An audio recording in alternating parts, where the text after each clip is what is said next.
Hey guys, welcome to Smack Talk Wrestling Reviews. I am your host, Boyze, and this is Raw vs SmackDown, where we look at both shows and we give them a score out of 5.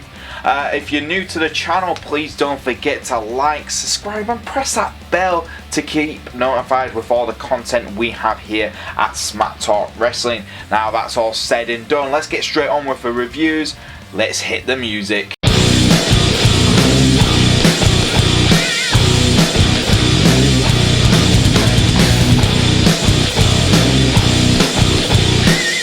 First things first, we started off the show with Elias on Raw this week, but it was nothing more than a bloody swerve, and my god, it was brilliant. We had Elias starting off the show, he was playing, next thing he knows, he takes off his shirt, his coat, and there we go, he's wearing the referee's shirt, pretty much stating he has been selected to be Baron Corbin's referee for Corbin versus Seth at Stomping Grounds.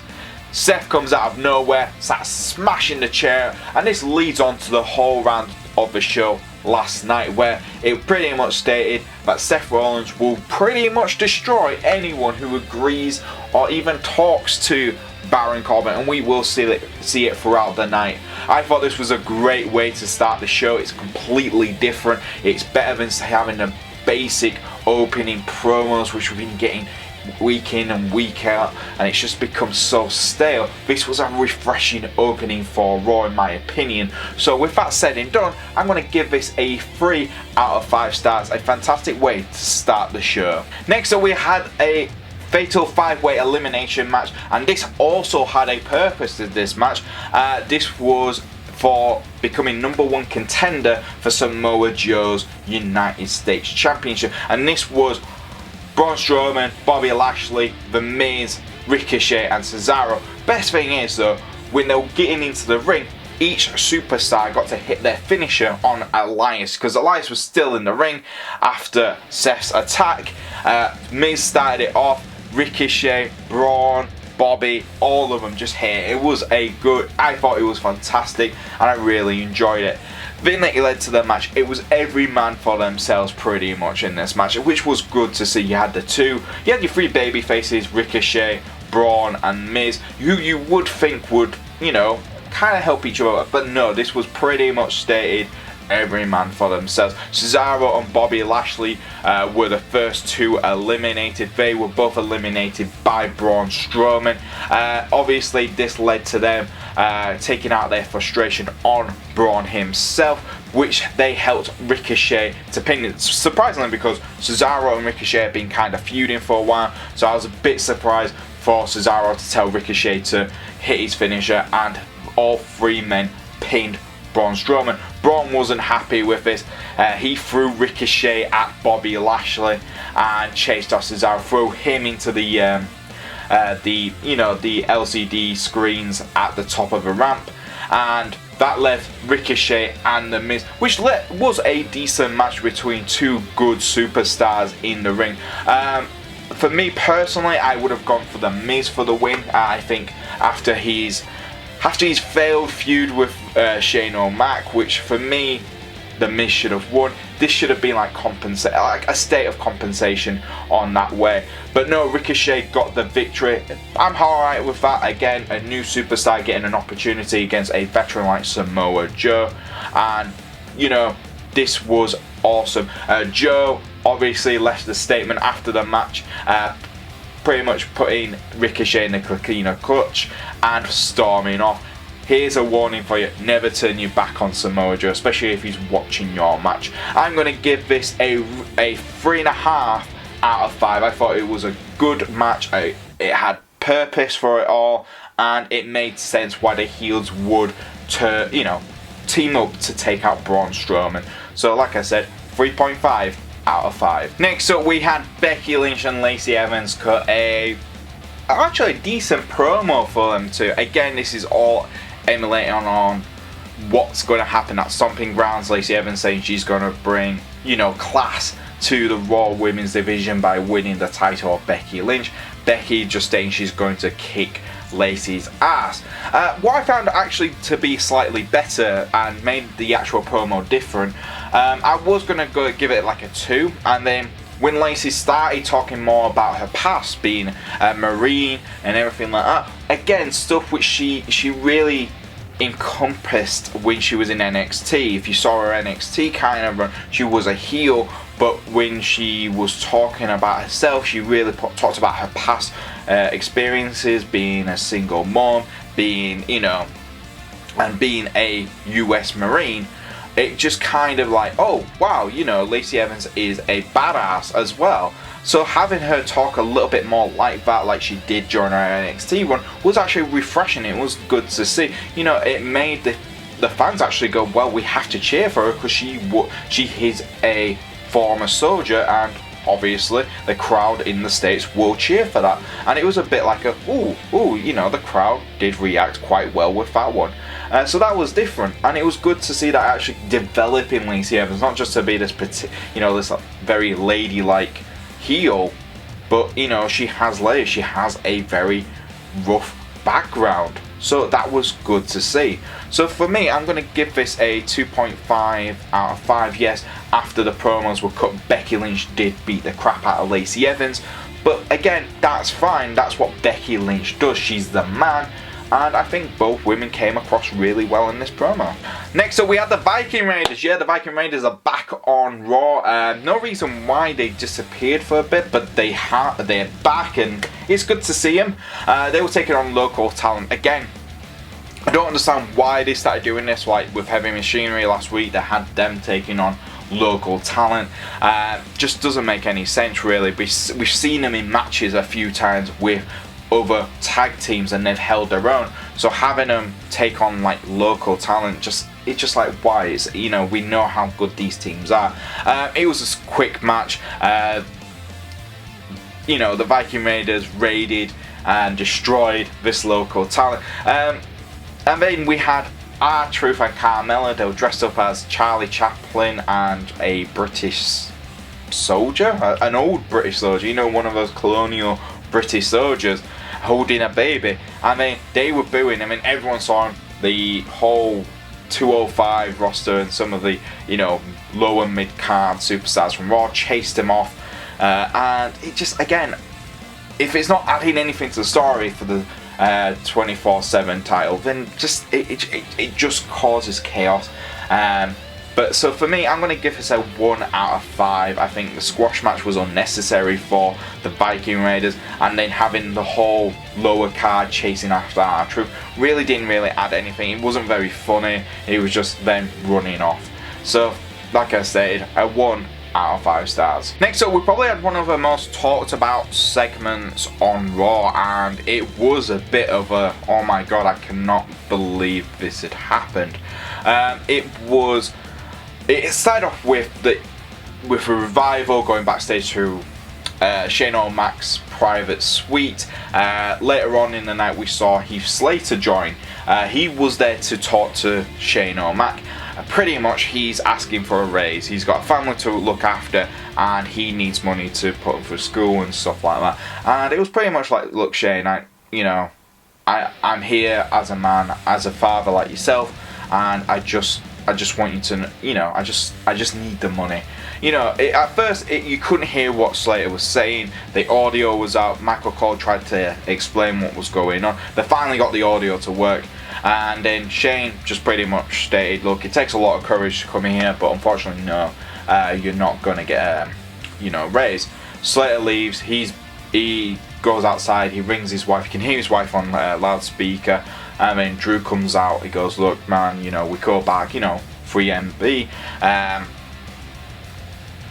I want to give you some money. Slater's like, no, I appreciate it. You know, and this was like, oh, Drew kind of, you know, because you saw him in the backstage bit with Shane and that lot, and he looked really concerned for Heath. And then next thing we know, Drew just jumps on Slater, beats the living crap out of him, and it's like, why? Why did he do that? You know, he just I know that Shane told him to go out, and you know, you saw it kind of coming, but it looked like he was going to ignore Shane's orders and just give Slater some money to help him out. But no, he turned on him to absolutely beat the crap out of his friend. And it's kind of like, wow, I know it's adding an extra layer to the Drew McIntyre psychopath, but ooh, if that could lead to something with Slater and Drew in the future, I hope it does. So for me, I'm going to give this backstage segment a 3 out of 5 stars. Next up, we had a special Sami and KO show. This was with Baron Corbin. He was going to announce his second choice for special guest referee at Stomping Ground. He announces it will be EC3. EC3 getting some airtime on Raw, always good. Short-lived airtime, to be honest with you, because he gets his ass kicked by Seth Rollins with the steel chair. Before this happens, Sami and KO both say, we're not going to be special guests. We've seen what Seth's doing throughout the night, and we're just not interested. Sorry, Corbin, we're your friends, but we just don't want to take that. And Corbin understands quite well why. Pretty much, Seth warns Corbin again, whoever you choose, I will beat the crap out of with a steel chair.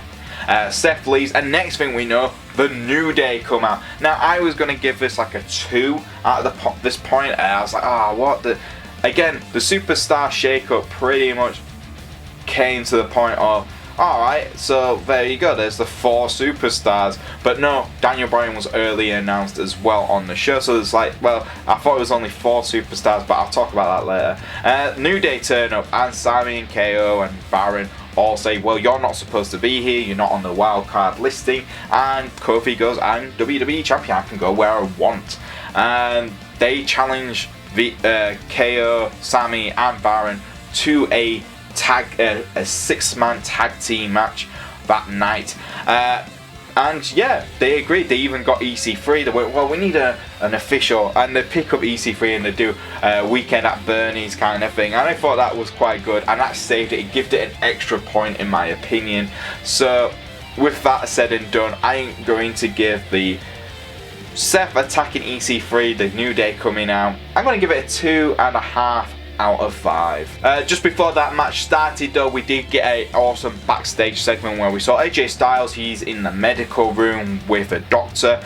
He's just saying take it easy and stuff like that. Gallows and Anderson go backstage to see him. They're dressed up in the Dr. Gallows and Dr. Anderson coats, which is awesome. A little little throwback to when they were feuding with the New Day. AJ kind of snaps at them, tells them they've become kind of too comfortable.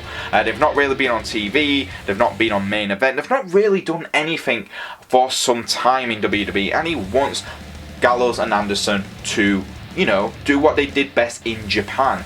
And I think this was a good wake-up call. I think it was something which fans were stating for some time on the internet, and it's finally good to see that some creative teams have heard what we're saying online and gone, you know what, people have a point. Gallows and Anderson are one of the best tag teams. AJ states that the New Day, the Usos, those are better tag teams than Gallows and Anderson right now, and they need to get back to the spot they originally were. This motivates Gallows and Anderson for their match against the Usos later this night. I won't give this a score, I'll add it to the match later on. But for me, a really good little backstage segment, and I actually enjoyed AJ giving Gallows and Anderson, a motivational speech. Next up, it went back to the New Day versus Corbin, Sami and Kevin Owens match. It turned into a 2 out of 3 falls match. That got announced during the commercial break. This was quite interesting, mainly because the New Day took an early pin, which gave them the lead, and then it went on for quite some time for the second pinfall to come, which is fine. That really, I think it makes it slightly more exciting on who's going to get the second pinfall, and if there is going to be a third one, how quickly is that one going to come after a long period trying to get the second one. But yeah, it kind of turned into a kind of a mess at the end for the heels team. Baron Corbin accidentally takes out Sami Zayn during the match, which pretty much makes Sami and Kevin leave him, and that leaves the New Day to pretty much beat the crap out of Baron Corbin and get the final pinfall for the victory.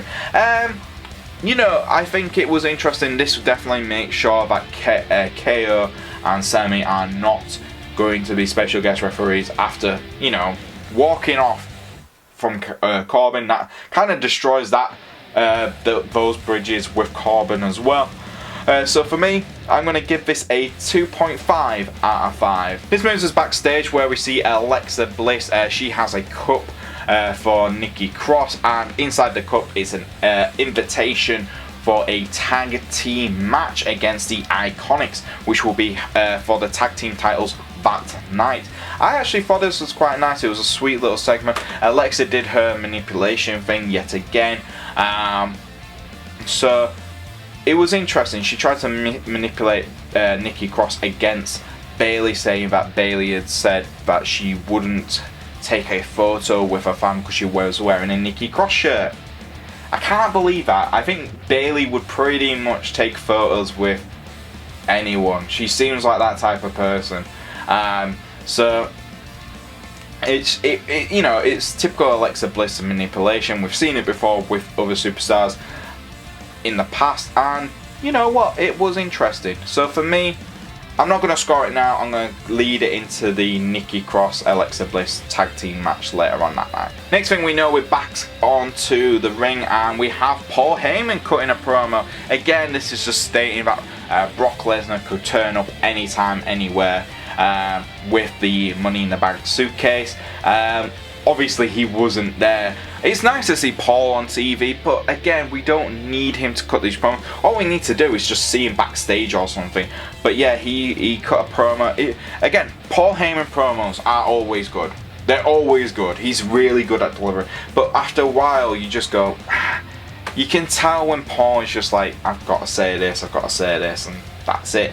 So for me, it is a bit of a shame because Paul Heyman is good, but after a while you just get kind of like, they're so good, but there's no substance to it. It's just words with Paul with these ones, because you know Brock isn't there. So for me, I'm going to give it a 2 out of 5 stars. Next we go back to backstage where we see Eric Young. He is talking to Baron Corbin. Baron is offering him the special guest referee spot. Eric said he will think about it and he'll get back to Baron Corbin.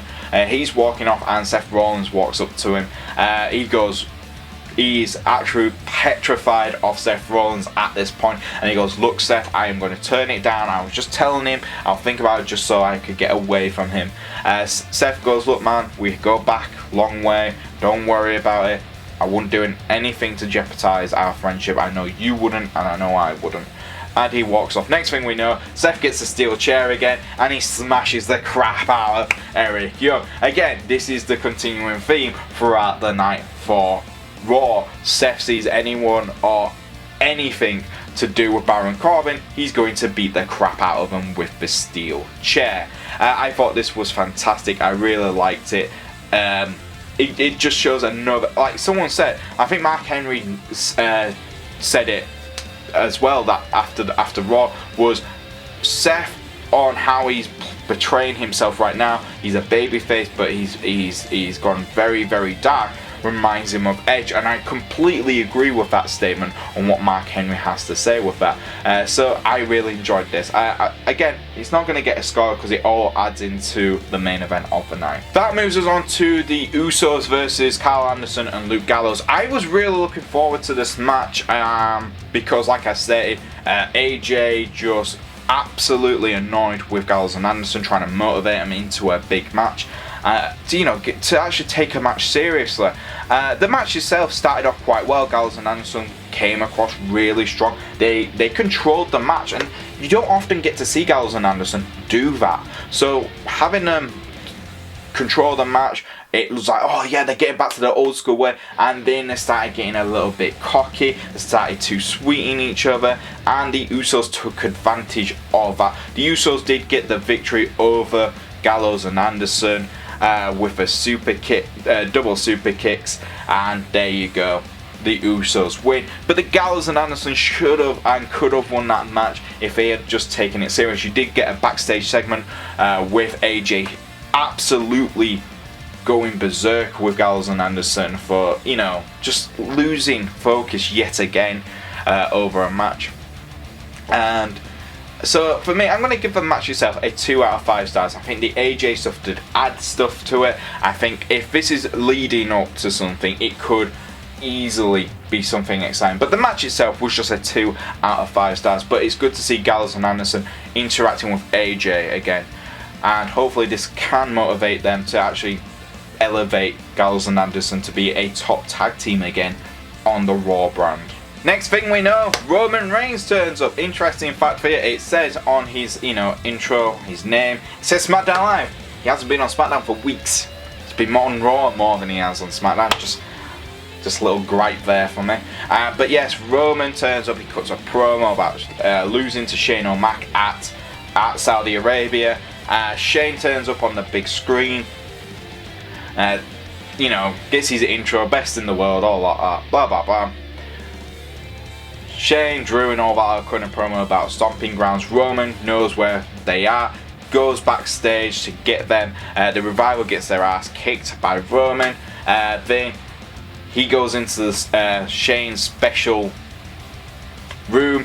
He beats the crap out of Drew McIntyre, puts him through a table.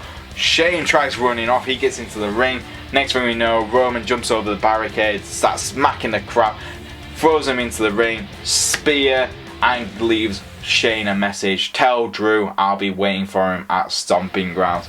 I thought this was really cool. I like that, you know, Roman wasn't going to just stand there and just talk to the big screen. We've seen it a few times before, like the Stone Cold bits where Mr. McMahon was hiding in a select part of this arena. Stone Cold would find him, beat the crap out of him. Very similar to that. This time around, it was good to see Roman just beating the crap out of everyone and taking, you know, kicking ass and taking names, really.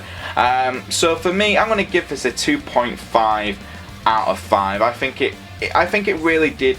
I think it helped Roman. It made him, you know, if Roman loses on Sunday, that's fine. But this was a bad, you know, it was kind of like, it's a message to both Drew and Shane at the same time. Next up, we had the women's tag team match where we saw the IIconics defending their title against Nikki Cross and Alexa Bliss. Before the match started, Bayley was interviewed backstage. She was asked about this. Again, another SmackDown superstar on Raw that night, about the tweet about her refusing to take a picture with her fan because she was wearing a Nikki Cross. She absolutely said it was Alexa Bliss making these rumours up, and we shouldn't believe anything. She was going to go and watch the match as well. Obviously, her and Alexa Bliss do have their match at Stomping Grounds for the SmackDown Women's title. The match itself was okay. Alexa wasn't really in the match that much. Nikki Cross was in the match the most. She really worked both Peyton Royce and Billie Kay. She did really well for me. I think Nikki Cross could have won that whole match by herself, my opinion. I would have liked it if Nikki and Alexa would have won it, and then gives Alexa a bigger ego for her match against Bayley at Stomping Grounds. But no, Bayley, obviously, she gets involved in the match. She starts beating up on Alexa Bliss. That distracts Nikki Cross, allows Billie Kay and Peyton Royce to get the pinfall so they can still be tag team champions. I'm going to give the match itself a 2 out of 5 stars.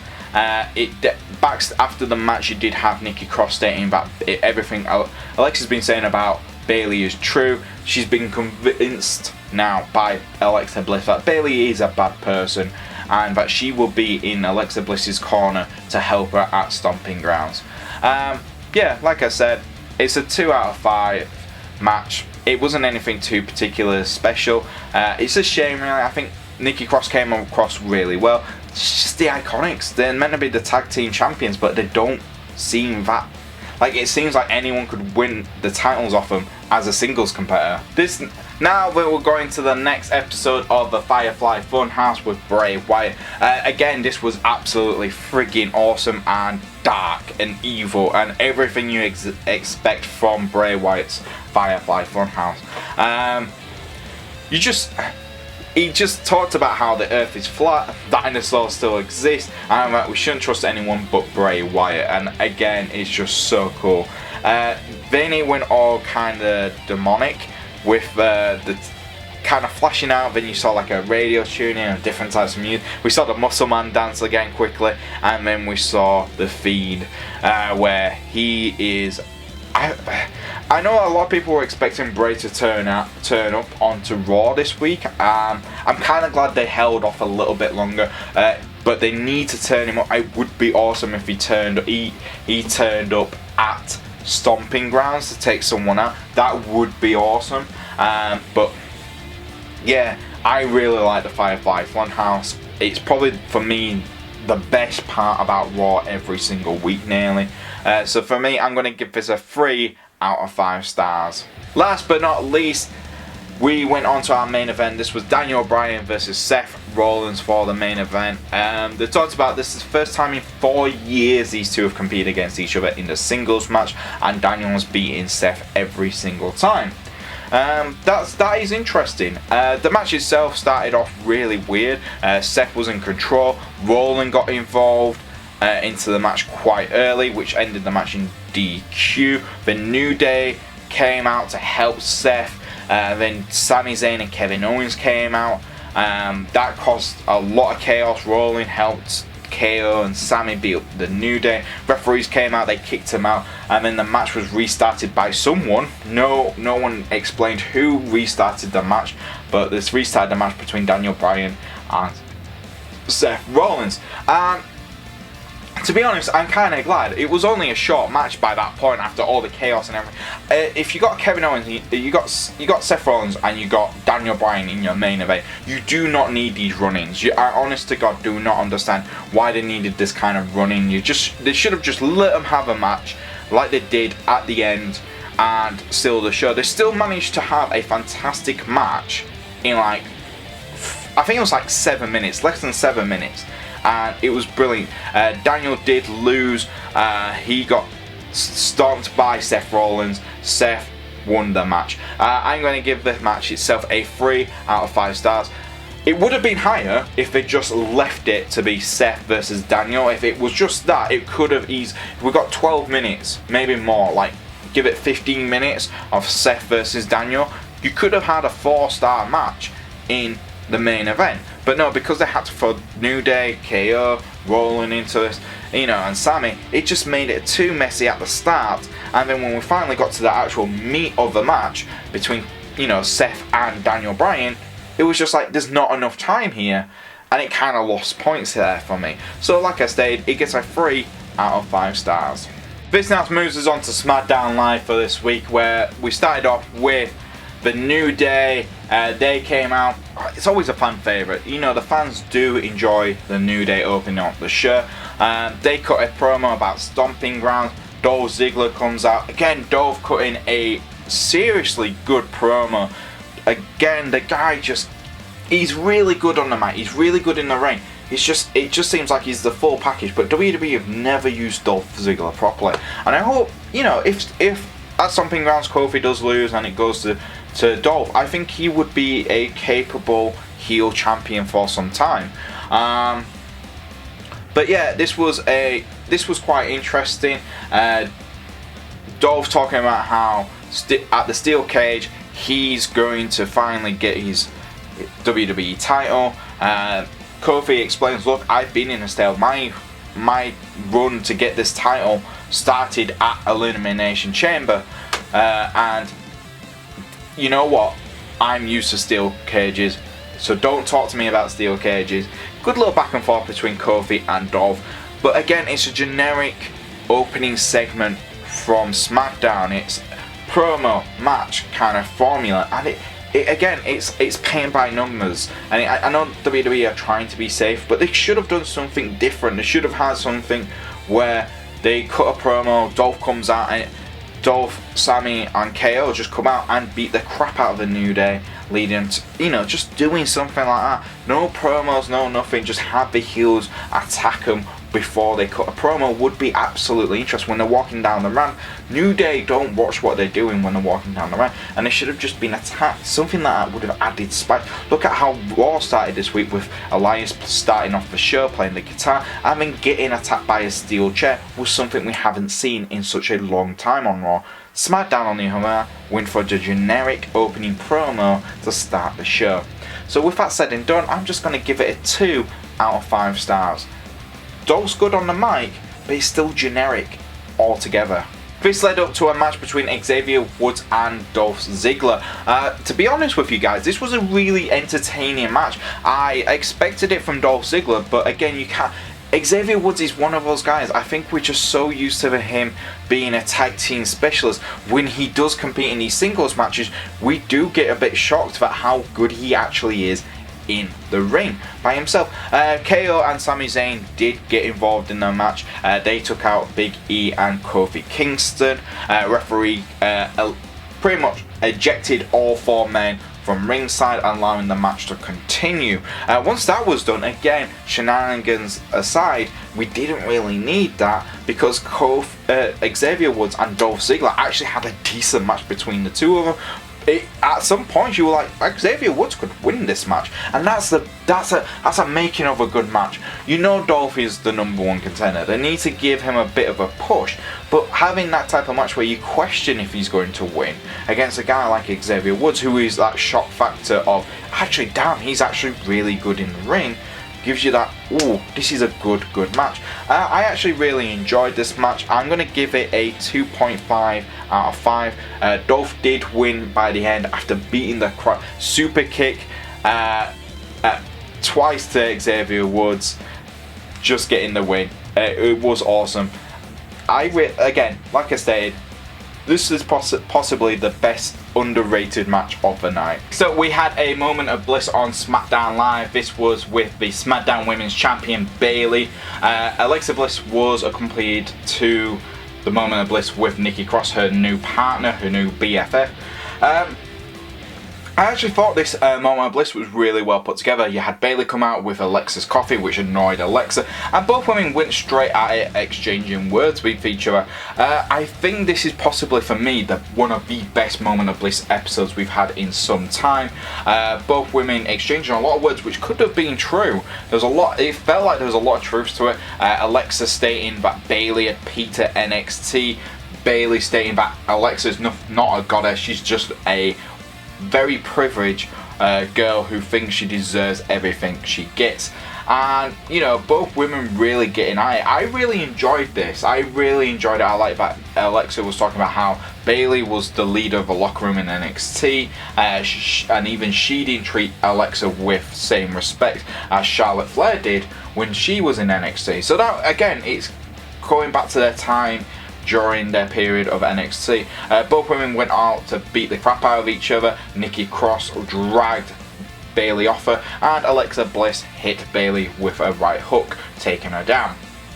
But I really enjoyed the segment. I thought it was nice that they talked about their NXT runs together. And to be honest with you, this feud's only been going on for, let's be honest, about a week. And it's actually really, for me, the better feud between the women's matches. I think the Bayley versus Alexa Bliss match is a lot more interesting to watch than Lacey Evans and Becky Lynch right now. Because the last feud with Alexa and Bayley was terrible. This one, it's only had a short period of time, but they've really managed to get a lot of things into it quite quickly. So for me, I'm going to give this a 3 out of 5 stars. A really well produced production for their moment of bliss. Next up, we had the B Team versus Heavy Machinery. This was pretty much a momentum type of match. I prefer these type of matches when we have local talent. Pretty much, this really helped Heavy Machinery look like a capable challengers for Rollins and Daniel Bryan's SmackDown Tag Team titles, which they will be challenging at Stomping Grounds. Daniel Bryan and Rollins were on commentating for this match as well. A decent match. They squashed the B Team in very short time. Daniel Bryan was probably the best part about this whole match. for the match itself, because he talked about how good Heavy Machinery were, but the problem with them is that it's trying to pamper too much for the crowd instead of actually focusing on the wrestling, which I thought was, you know, a legitimate thing. Daniel is great at these type of promos where he is the heel, but he does make actual points, which I think a lot of fans do agree with. After the match, the B team were absolutely destroyed by none other than the Universal Champion Seth friggin' Rollins. Seth had turned up onto SmackDown to destroy anyone who agreed to be, again, Baron Corbin's special guest referee for their match. I thought this was this was absolutely awesome, and it was fun. It was fun to see. Seth had put the warning out. We did see the B team getting interviewed for the special guest referee bit, because Corbin had a backstage area where he was interviewing people. So I thought this was really well worked. It's continuing what Seth is doing, and it makes this actual who's going to be Corbin's special guest referee more and more interesting. So for me, because Seth came out, destroyed the B team, Daniel Bryan was fantastic on commentary, and Heavy Machinery came across quite dominant in this match, I'm going to give this a 2.5 out of 5. Next up, we had a backstage segment where we saw KO and Sami Zayn confront Shane O'Mac had just arrived to the arena. KO and Sami were like, look, you know, we feel threatened by Seth Rollins with the steel chair. He's attacking anyone who's getting involved in the special guest referee spot. And Kofi Kingston and that lot attacked us as well, you know, the New Day, saying that these are bad guys. So Shane makes a match. He goes, well, for our main event then it'll be Seth Rollins and Kofi Kingston in a tag team match against you and you. So KO and Sami Zayn versus Seth Rollins and Kofi Kingston, and it'll be a 2 out of 3 falls match again in a tag team stipulation. I was like, we kind of saw that yesterday. We don't really need to see that again. I don't understand why you have to bring it back every, you know.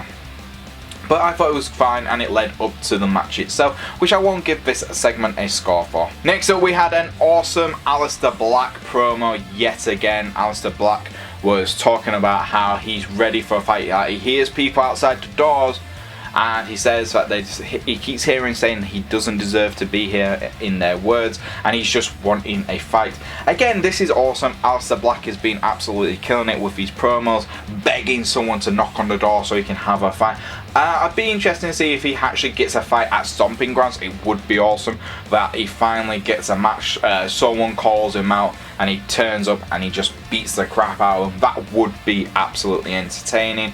But yeah, again, a solid promo from Aleister Black. Not as passionate as it was last week. I think last week's promo was slightly better, but I'm going to still give it a 2.5 out of 5. Next up, we had Shane O'Mac, and he was accompanied to the ring by none other than Elias and Drew McIntyre. Again, superstar shit. This wildcard thing is just, it's confusing.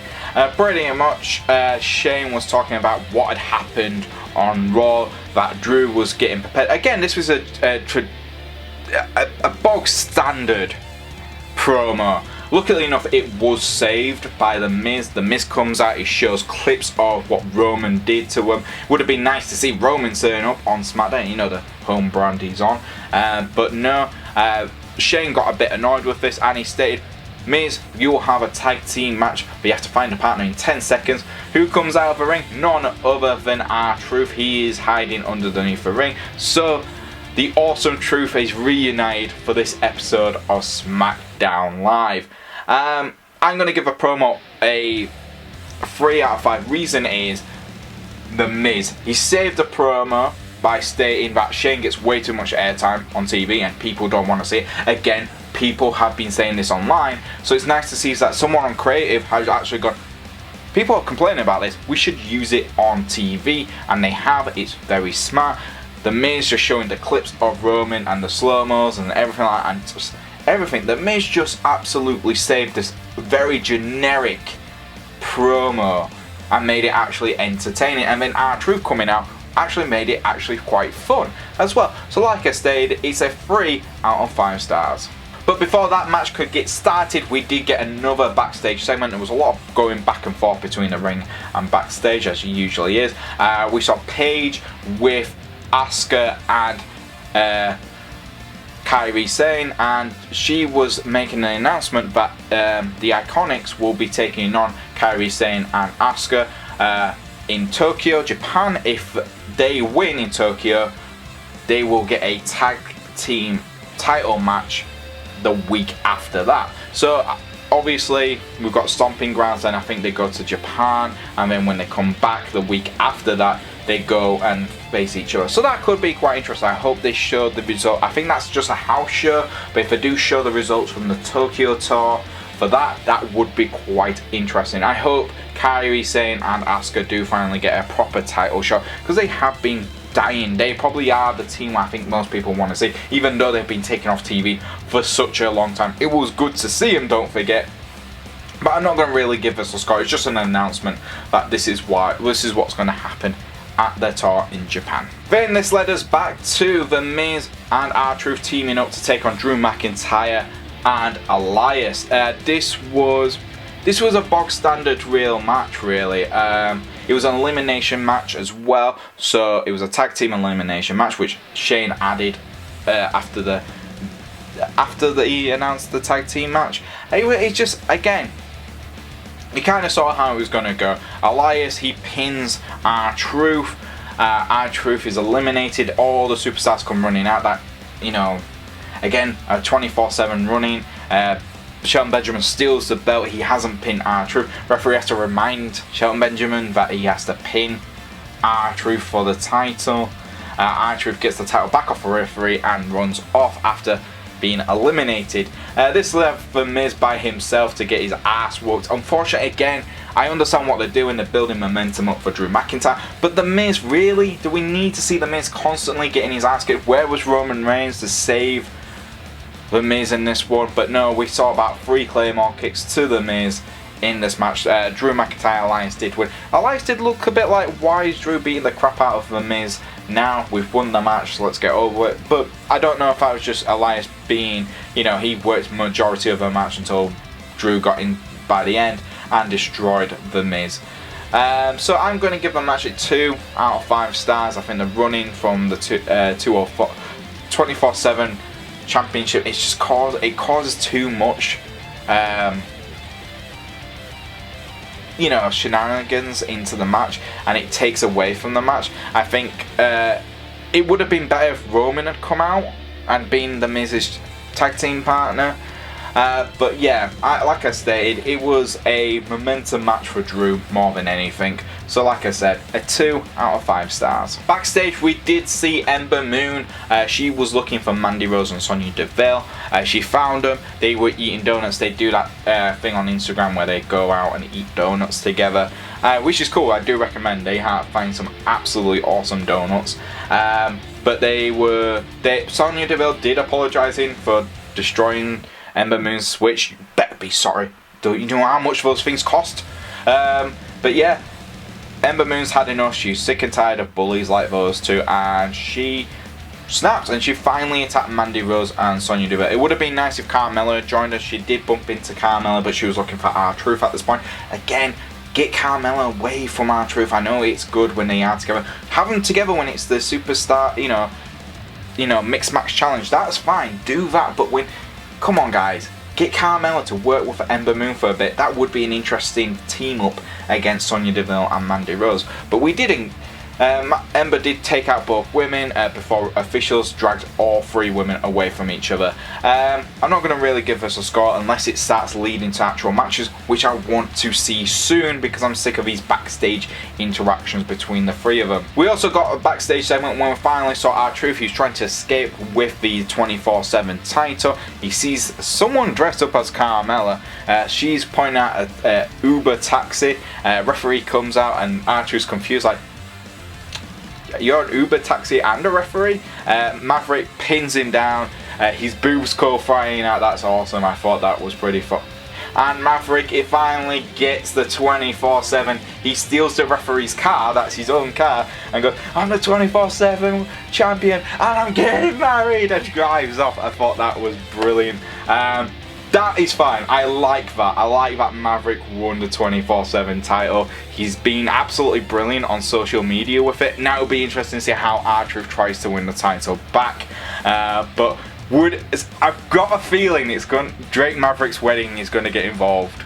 I've got a feeling, and I think it's going to be if R-Truth comes out of the cake or something, that is just going to be brilliant. And he's complaining about Carmella. He still thinks it's Carmella who pinned him. So he thinks Carmella has stolen the title and he's getting married, and he wasn't invited. He's not fussed about losing the title. He's just more fussed about not being invited to Carmella's wedding. That is a brilliant R-Truth. So for me, it did make me giggle. Stuff like that, when it's not affecting the matches, it's fine, it's funny. That kind of stuff is brilliant. When it affects matches, it's just not worth it. So for me, Maverick winning the 24/7 title gets a 2.5 out of 5. Last but not least, our main event of the night, it was Kofi Kingston teaming up with Seth friggin' Rollins to take on Kevin Owens and Sami Zayn. This was again a 2 out of 3 falls match and it pretty much started with a Trouble in Paradise. Sami gets taken down, they get the first pinfall, and then it pretty much, we had another 7-minute main event. Again, this is because we had an advert halfway through, so we had the advert break, which for us over here is like 5 minutes, and then when we finally got back, we got told by the commentating team that KO and Sami threatened to leave the match. Again, show us, don't tell us, guys. Come on, this is basic WWE. If you're gonna do something like that, have KO and Sami before. But no, of course, we didn't have enough time. The match lasted a little bit longer. Then finally, after a bit of time where it looked like KO could have got the pinfall onto their side, I mean, even it up. No, Seth hits the stomp on Kevin Owens. 1, 2, 3. The champions win. The Universal Champion and WWE Champion do get the victory over KO and Sami Zayn yet again. If we didn't have the ad break halfway through, you know, the time period, and again, 7 minutes is not long. If we got, just give us 12, 15 minutes between these 4 guys, they will steal the show. You could have a 3.5 match in that period of time between all 3 guys. But you could tell it was rushed because you had the first pinfall in like a second, and then literally before the second, before the second bout about to start, you went to advert break, and then finally had about 5 minutes of wrestling, and that was it. So like I said, it got a 2.5 out of 5. And there you go, guys. That was Raw versus SmackDown for this week. Look, I'm going to have a little bit of a rant right now about the Superstar wildcard stipulation, because I counted all the SmackDown Superstars and all the Raw Superstars who were on both shows for that night. So for Raw, SmackDown Superstars, you had 11 Superstars. 11 on Raw. That was Kevin Owens, Daniel Bryan, Rollins, Roman Reigns, R-Truth, Carmella, Big E, Kofi, Xavier Woods, and Bayley. Sorry, so 10. The IIconics don't really count because they're on both brands, but 10 superstars from SmackDown. So pretty much the whole roster nearly, all the big names on the roster were on Raw. And then on SmackDown, on Raw, you had Sami Zayn, Seth Rollins, Drew McIntyre, The Miz, and AOP. 6 superstars. So again, the rules, these rules do not make sense. And, oh, sorry, I forgot Alexa Bliss. So 7. 8 with Nikki Cross. So 8 superstars. So the thing is, for me, this Superstar wildcard thing was supposed to be, you go on there, only 4 superstars at a time can do it, blah blah blah blah blah. They can't challenge for any titles, and it's a one-time thing. That's obviously been scrapped. The challenging for titles obviously been scrapped because we've got Alexa Bliss versus, Bayley for the SmackDown Women's titles. Again, what is the point of that? And then it just doesn't make any sense. The wildcard stipulation is just confusing. No one gets it, and I think it's just causing issues with me. If we're gonna get rid of a brand split, which we can't do because Fox want SmackDown to be its own unique show, then you've got to do something. You've got to set limits on these wildcards, because it just feels like Raw and SmackDown are just becoming one again, and it's just causing more and more issues. And that's my rant over with, guys. But which show won for that week? Well, for me, I think it's going to go to Raw. So Raw's positives, you had a you had Seth Rollins, Daniel Bryan, brilliant main event. You had the opening against Elias. You had the Fatal 5-way elimination match as well. Kevin Owens, the New Day versus Baron Corbin, Sami Zayn. That was a great match as well. And then just Seth Rollins attacking everyone throughout the night. That theme all the way through the night just worked. So for me, I'm going to give Raw a 3 out of 5 stars.